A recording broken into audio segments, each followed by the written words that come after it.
here we have my grandfather, J.C. Walker. To the left, my father, Greg Walker. And so initially, I'm doing this video, to talk about the importance of generational wealth and a lot of the mindset that I have around saving and investing money really comes from these gentlemen right here. So if you could, Grandpa, just tell the people some, I guess from your standpoint, why it's important to make saving a part of their everyday life and any other saying that you may have around that. Things you did, yeah. Well, there's one thing I want to say about saving. I mean, I was born in the 20s, and we came up through the hard times, and that taught us a lesson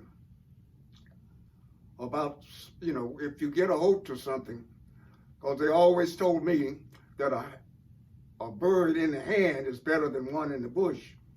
So, I mean, we never really had a whole lot of money. So that taught us a lesson there. When things got better, then we ought to try to do a little bit better. So my mother and father always taught me to always save something. Don't ever just spend all your money. If you got $1, you at least ought to save a dime. Don't spend it all. Don't spend all of it in one place. So that's why I learned to, take care of a little of what I had, because my mother and father taught me. And I followed their, teaching. Because when I came along, you didn't see too much like paper money. You mostly was just change and stuff like that, because time was hard. I was born back in the with the Depression time, and I came up through Depression. So that let you know that, I come through a whole lot. And today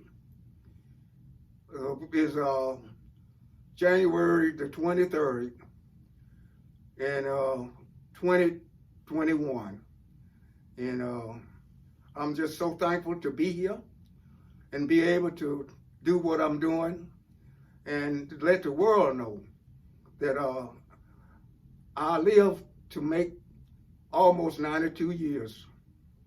So I want to teach my children and my grandchildren the value of trying to save some. Don't try to save it all, but at least save some.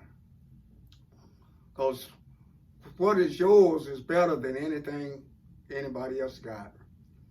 So it's better to try to save for something as you go. Because, you only go this way one time. But, it's okay to save.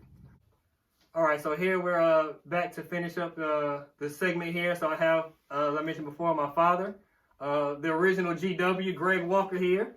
So with that, I just wanted my dad to talk a little bit about, from a parent's point of view, some of the things that he instilled in me and my sister in terms of about saving and investing and why that's important for, you all to do the same with your children. So if you could just talk about your experience with that, Daddy, and then also follow up with, what you've seen from the power of compounding interest from someone who's been investing now over 30 years.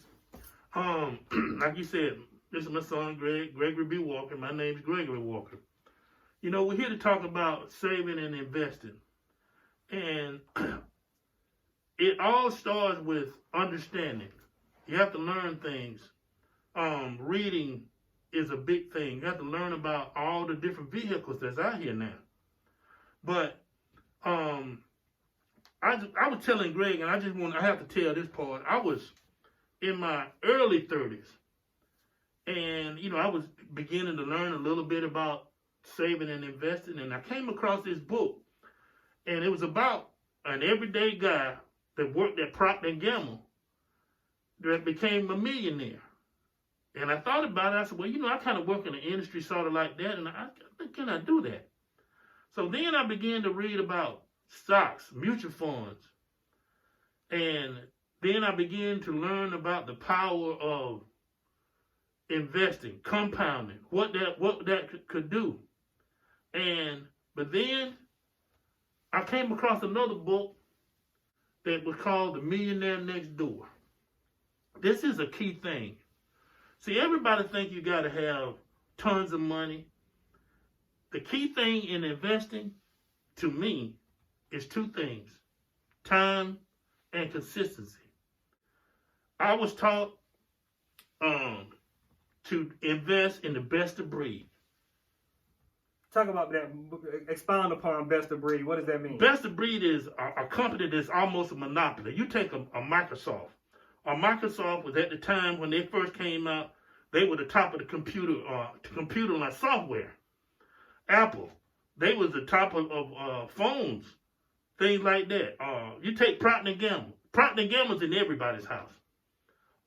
They are the best of breed. So if you get the best of breed and you invest your money into those companies, you can make money. And as time went on, I began to learn a few other things. There were mutual funds, and the thing I want you to keep, this one thing about mutual funds, they have fees.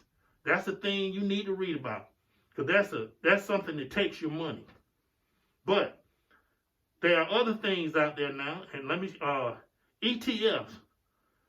If I had it all over to start over to do it again today, that would probably be one of the bigger things that I would do today was invest in ETFs. Because why? ETFs are like 50 companies and you buy them like one stock. And that's a good thing. You get a chance to get all the good stuff in one stock. And the bigger thing about that is, a lot of times in investing, it's important to diversify your portfolio. So initially, you may think, hey, I want to buy this one stock or this stock. With ETFs in particular, and also mutual funds, but as you spoke about with fees, you get to diversify your holdings automatically. So, a lot of these ETFs have 50, 100, S&P 500 index, for example, the 500 biggest companies in America at any given time, you get to invest in those all at one time. And when he spoke about the power of compounding interest, they pay dividends every quarter, and then you reinvest that money to buy more. And over time, it starts to speed up. I would say, one of the things my dad talked to me and my sister about was, it's going to start off slow at first. It's going to feel like it's not doing nothing. And then you'll clock, 10,000, 50,000, 100,000, then it'll start rolling. So, and one of the things, though, I want to go back to is the parents. The parents talking to the kids. They may not understand nothing you talking to them at that time about investing stocks and bonds. But what you're trying to do is plant a seed. Plant a seed. Because sooner or later, some of the things, because if he'll tell you, I preached it every time I got a chance. Because why? I saw the future coming. The future was coming, and it's going to even be more for our people. And the saying I got right now, and I want to stress this, own or be owned. Let me say that again. You got to own something or they going to own you. And so what I'm saying is this right here is you got to go out and invest. And the number one thing that I've learned, pay yourself first. My father-in-law, his granddad, that's one of the things he always used to tell me, Greg, pay yourself first. Pay yourself first. Don't pay Macy's. Don't pay the utility bill. Don't pay the water bill. You pay yourself first. Then everybody else comes behind them. Because make sure you got your 2 cent worth in the bank and in the investments. And time and consistency, over time, you will be amazed. I guarantee you will be amazed. And one of the things I want to stress here is a lot of people think, oh, you got to go get an investment guru to show you. Listen to me. There's enough stuff on the internet right now. If you read it, especially with the vehicles they got now, like the ETFs, ain't a whole lot you need to know. Other than just putting your money in it and having it over time. And he's speaking about that consistency. So like with ETFs, for example, and I'm going to speak more about this in terms of a specific strategy on, what do I invest in? What fund do I put it in? I'll give some ideas on that. I'm not telling you what to do, but it's a starting point. That's a basis. But what he's talking about is diversification, but also the consistency. So every 2 weeks you get paid or every month you get paid, make sure that you put that percentage into that investment regardless. And that basically works as a form of dollar cost averaging. So you're buying the same fund or funds every 2 weeks, every month, consistently over time, over a year, 5 years, 10 years. Then those dividends kick in, and you're doing that consistently over time. And then you start to see the results of something that can be magnificent. And the purpose of the video was generational wealth building. And so you start thinking about compounding interest for a family. If you're the first in your family to do it, in the next 30 years, 50 years, 100 years, when you're long gone, because you started this, you can change your whole family's mindset, the trajectory of your family, and just make sure you're reaping the benefits of the money that's out here from products that you buy every day. Yeah, let me stress on that right there. Buy things that you know. You know McDonald's, you can invest in McDonald's. You know Microsoft, you probably got products. You know Nike, you buy the shoes. You go to Home Depot to buy things at Home Depot. Buy those things that compounding is one of the biggest and baddest things on the planet. You just got to get in there and do that thing. But I ask you to go out there and do it. And I say like this, please talk to your children. When you buy them, instead of buying them Christmas gift, buy them a stock. Buy them a bond. Something that they can see so they'll begin to understand. They've seen it before. It's nothing foreign to them. So yeah, that's it. And so with me having, my grandfather on here today, as well as my father here, you can be that person in your family to be the first one to set the mindset to build generational wealth, especially when you think about it in terms of, the diaspora of black people. You want to be the first person to, or one of the people to help change the trajectory of your family. And so I know a lot of people weren't fortunate enough, like I was, to have a father and a grandfathers that talked to me about saving. But with that being said, you apply that knowledge once you get it. Because, one thing about it is if you don't know something, you can't hold it against you. But once you're made aware, you can't make excuses at that point because you've been told. So let me just say this one thing before we get out of here. There's a vehicle called the Roth IRA. Let me say that again.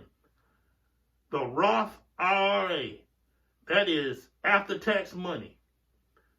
Please, at least put 30 to 40% of your portfolio in a Roth, maybe more, but at least that much. That's after-tax money. So after you retire, you don't have to pay tax on that money anymore. It's yours, as the way the current law stands today. Right. And that's a good point. And another good reason behind that is, we know the average household income in America is around 50-something, maybe $60,000. And so the Roth, with an everyday person, this is all about everyday people.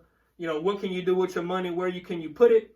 That Roth has income limits around 130,000 or so. So if you're making less than that a year and you're putting in, the limit, which is, around 6,000 or 6,500 or 7,000 if you're age 50 plus, you can put that money in there. And like he mentioned before, you'll be able to benefit from not paying taxes on that because it's money that you've already paid taxes on before you put it in there. So that's another really good point. One quick thing in closing. Time is everything. If you can start in your teens, do it. Because that's compounding money over time.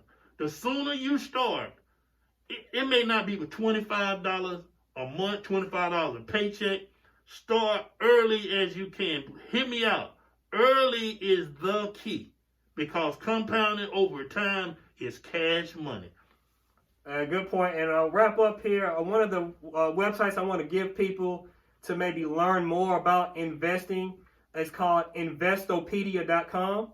I'll make sure to spell it out here on the screen. Investopedia.com. So any type of term you heard here today, from ETFs, mutual funds, stocks, dividends, bonds, you can learn about any particular investment term and what it means and just educate yourself on that site about almost anything. So wanted to leave that with you.